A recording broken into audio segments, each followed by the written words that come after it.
Dipersembahkan oleh Masih di Indonesia, ide untuk Indonesia. Tadi saya tertarik sekali ketika sempat ngobrol-ngobrol bahwa Anda juga membuat wayang sendiri. Iya. Kenapa harus sampai membuat? Jadi memang generasi sekarang ini kan agak sedikit berbeda ya, dengan kebutuhan yang berbeda. Jadi seperti ini contohnya, ini kita bikin wayang golek Betawi, ini termasuk jenis wayang golek kontemporer. Kita main juga dengan cara yang modern. Kita pernah main dengan blue screen, green screen, itu pernah juga.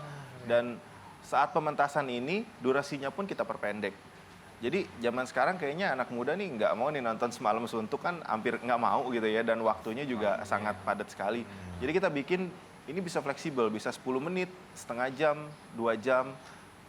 Dan bermainnya itu kita pakai lighting dengan mesiu ledakan seperti ini. Si Jampang saat dia ditembak dengan company, itu company-nya itu bisa meledak pistolnya menggunakan mesiu gitu.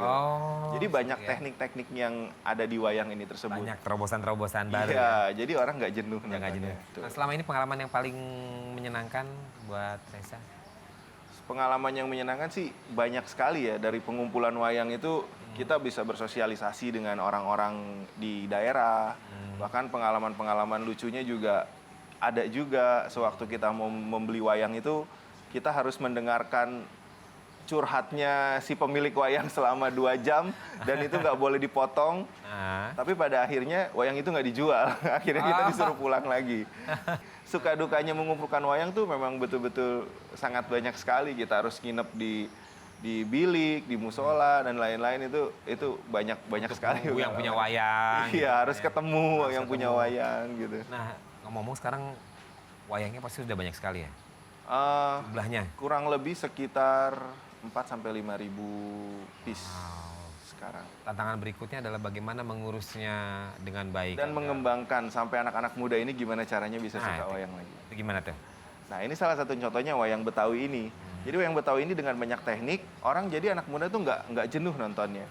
Oh, ternyata nih budaya wayang ini kalau dikemas secara bagus, masih menarik minat orang banyak gitu. Seperti ini contohnya, mungkin saya contohkan satu. Nah, ini wayang Si Jampang. Hampir setiap wayang Betawi itu semuanya ada tekniknya. Si Jampang ini bisa gerak mulutnya. Nah, kalau bisa dilihat ini bisa gerak mulutnya. Dan bahkan pas dia adegan berantem, dia bisa mencabut golok, langsung begini. Pas adegan berantemnya dengan musuhnya, dia lempar goloknya, nancep di kepalanya. Terus bisa keluar darah, ada yang mukanya bisa pecah. Jadi terobosan-terobosan seperti itu yang kita memperlihatkan kepada anak muda, ternyata wayang tuh nggak kaku loh. Wayang tuh bisa loh dibawa kemana-mana.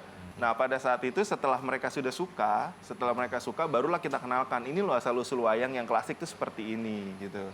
Asal muasalnya wayang dari cerita Hindu, mengangkat cerita ini, cerita legenda masyarakat, urban legend dan lain-lain. Akhirnya mereka akan menggali sendiri setelah mereka suka.